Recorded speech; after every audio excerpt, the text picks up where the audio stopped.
আল্লাহ পাক পবিত্র কোরআনের মধ্যে যুদ্ধ ঘোষণা করলেন, সুবহান হওয়ার পরও যারা ত্যাগ না করে তো আমার সঙ্গে যুদ্ধের জন্য তৈরি হয়ে যায়। ওর সাহস আছে আল্লাহর সাথে পাল্লা দেবে। এক কথাই সুদ যারা নেয়, সুদ যারা নেয়, ওই সত্য এদের মধ্যে খোদার গজব, এরা কখনো জীবনে প্রতিষ্ঠিত হতে পারবে না। আল্লাহকে যখন মেনেছি, আল্লাহ রাসূলকে যখন মেনেছি,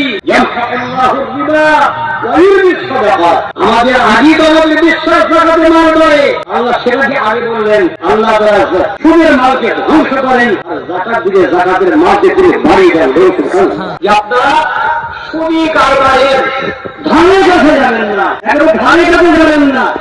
মা বোনদেরকে আপনারা লক্ষ্য দিন, আপনার থাকতে শরীর থাকতে উপযুক্ত ছেলে থাকতে মায়া করে তারা ইনকামের জন্য হাত বাড়াবে। আল্লাহ তাআলা আমাদের সকলকে পড়াশোনার ঊর্ধ্বে বেশি বেশি আমাদের তৌফিক ইনায়েত করুন।